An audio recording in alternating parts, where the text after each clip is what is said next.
नमस्कार दोस्तों, स्वागत है आपका हमारे चैनल पर। आज हम बात करेंगे भारत के सबसे पवित्र त्योहारों में से एक शरद नवरात्रि की। ये वो समय है जब पूरे देश में माँ दुर्गा की आराधना की जाती है और चारों ओर भक्ति भाव का माहौल होता है। चलिए जानते हैं इस पर्व के महत्व, अनुष्ठान और इसकी खासियतों के बारे में। शरद नवरात्रि वर्ष में आने वाली 4 नवरात्रियों में से सबसे प्रमुख है। ये पर्व अश्विन मास में आता है, जब मौसम बदलता है और ठंड की शुरुआत होती है। इसे शक्ति पूजा का पर्व माना जाता है, जिसमें 9 दिनों तक माँ दुर्गा के 9 रूपों की उपासना की जाती है। ये त्योहार बुराई पर अच्छाई की जीत का प्रतीक है और भक्तजन इसमें उपवास रखते हैं, पूजा करते हैं और 9 कन्याओं का पूजन कर आशीर्वाद प्राप्त करते हैं। नवरात्रि सिर्फ एक धार्मिक त्योहार नहीं है, बल्कि ये हमारी संस्कृति और परंपरा से गहराई से जुड़ा हुआ है। भारत के अलग अलग हिस्सों में इसे अलग अलग तरीकों से मनाया जाता है।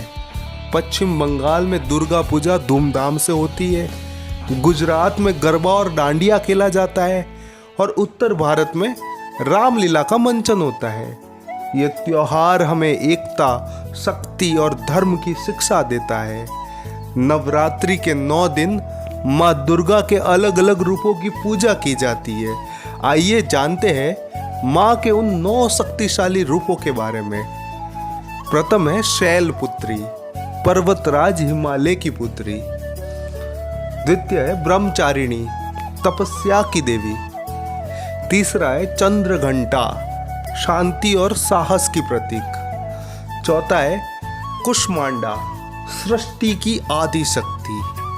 पांचवा है स्कंद माता, भगवान कार्तिकेय की माता। छठा है कात्यायनी, युद्ध की देवी। सातवीं है कालरात्रि, बुराई का नाश करने वाली। 8वीं है महागौरी, श्वेत रूप धारण करने वाली। और 9वीं और अंतिम है सिद्धिदात्री, सिद्धियों की दात्री। नवरात्रि के दौरान उपवास का विशेष महत्व होता है। लोग अनाज, नमक और मसाले छोड़कर फल, साबूदाना और सिंगाड़े का आहार ग्रहण करते हैं। उपवास शरीर को शुद्ध करने का एक माध्यम है और इसके साथ ही भक्तजन प्रतिदिन सुबह शाम माँ दुर्गा की पूजा और आरती करते हैं। 9 कन्याओं को भोजन कराकर उनका पूजन भी किया जाता है, जिसे कन्या पूजन कहा जाता है। नवरात्रि के समय गरबा और डांडिया का भी विशेष महत्व होता है। गुजरात और मुंबई जैसे शहरों में गरबा नृत्य के द्वारा माँ दुर्गा की आराधना की जाती है। गरबा एक गोलाकार नृत्य होता है, जिसमें लोग रंग बिरंगे पारंपरिक कपड़े पहनकर माँ की भक्ति में झूमते हैं। डांडिया रास के माध्यम से लोग माँ दुर्गा और भगवान श्री कृष्ण का स्मरण करते हैं। नवरात्रि के अंतिम दिन को विजयदशमी या दशहरा के रूप में मनाया जाता है।